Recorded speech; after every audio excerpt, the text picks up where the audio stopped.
Caroline Laroche, bonjour. Vous êtes psychologue à la plateforme de soutien qui a été identifiée dans le cadre des maladies neurodégénératives au niveau de la région Midi-Pyrénées. Les maladies chroniques sont une charge considérable et aussi pour les aidants, mais aussi pour les professionnels de santé. Tout à fait. Et donc vous avez réfléchi à cette prise en charge par les professionnels de santé. Est-ce que vous pouvez nous en dire un peu plus? Tout à fait.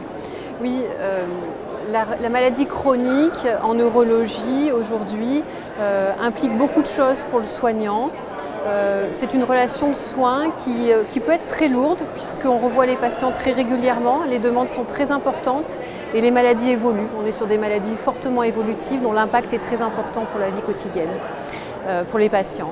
Et c'est vrai qu'il n'est pas rare d'observer des soignants qui sont dans des situations d'épuisement professionnel ou qui se sentent démunis, perdus face à une relation de soins qui demande beaucoup d'investissement.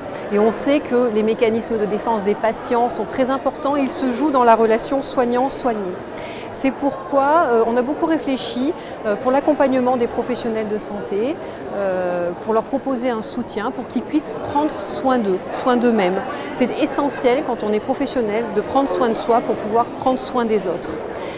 Il existe des dispositifs collectifs, par exemple, des dispositifs de travail pour les infirmières, par exemple en groupe, pour améliorer la vie quotidienne, pour améliorer l'organisation.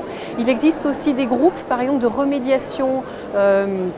Pardon, je vais reprendre. Il existe des groupes de méditation, par exemple, pleine conscience, destinés aux patients, mais qui sont aussi ouverts aux soignants.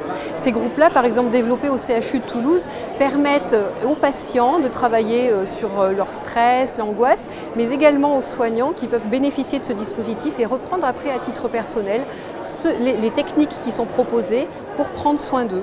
Voilà. Et à titre individuel, les professionnels peuvent faire des séances, par exemple en thérapie comportementale pour gérer l'angoisse, gérer le stress, gérer des émotions qui ne sont pas forcément adaptées dans la relation de soins, comme la colère, l'énervement, qui sont, on le sait, au bout d'un moment, fréquemment ressentis quand on a affaire à des patients qui sont dans des grandes difficultés et qui refusent par exemple les soins. Est-ce que vous avez de plus en plus de professionnels de santé qui font appel à vos compétences?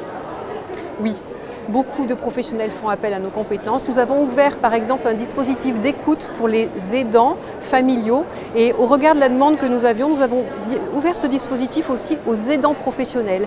Ils ont accès ainsi à des psychologues par téléphone régulièrement pour pouvoir parler de situations qui sont problématiques pour eux.